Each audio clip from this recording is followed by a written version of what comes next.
ये स्टोरी उन लोगों के लिए है जो अपनी जिंदगी में समय का सही तरह से उपयोग नहीं करते हैं। समय का महत्व समझना बेहद जरूरी होता है। जिंदगी में हमें जो हासिल करना होता है वो हमें सही वक्त पर हासिल कर लेना चाहिए, क्योंकि जिंदगी मौके कम और धोखे ज्यादा देती है। समय हाथ से निकलने के बाद केवल हमारे पास पछतावा ही रहता है। जब हम उस गुजरे समय पर पछताते हैं तभी भी हमारा समय ही गुजर रहा होता है।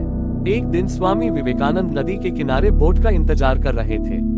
तब वहां पर उनके पास एक साधु आकर बैठ गए। साधु ने स्वामी विवेकानंद से पूछा कि आप यहाँ पर क्यों बैठे हो। स्वामी विवेकानंद ने कहा कि मैं यहाँ पर बोट का इंतजार कर रहा हूँ। साधु ने पूछा आपका नाम क्या है। विवेकानंद ने कहा कि मैं विवेकानंद हूँ। साधु चौंक गए और कहने लगे कि आप सच में वो महान स्वामी विवेकानंद हैं। वो ही है। विवेकानंद ने कहा कि हाँ, मैं ही स्वामी विवेकानंद हूँ। साधु ने विवेकानंद से कहा कि तो फिर आप क्यों यहाँ पर बैठे हो। और इतना कहते ही साधु पानी पर चलने लगे। साधु ने पानी पर चलते हुए स्वामी विवेकानंद से कहा कि देखो, मैं पानी पर चल सकता हूँ, क्या आप नहीं चल सकते हो। स्वामी विवेकानंद ने उसका उत्तर नहीं दिया।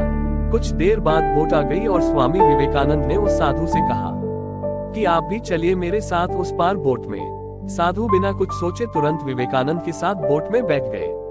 स्वामी विवेकानंद ने उस पार पहुंचते ही बोट का भाड़ा दिया, सिर्फ 1 रुपए। विवेकानंद ने बड़े ही विनम्र से साधु से पूछा कि आपने ये अद्भुत विद्या प्राप्त करने में कितना समय गुजार लिया।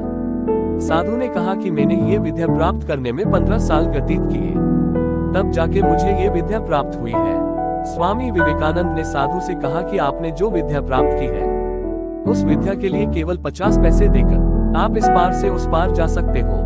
यानी केवल 50 पैसे के लिए आपने अपने 15 साल बिगाड़ दिए। स्वामी विवेकानंद का कहने का तात्पर्य सिर्फ यही था कि हमें समय का सदुपयोग करना चाहिए।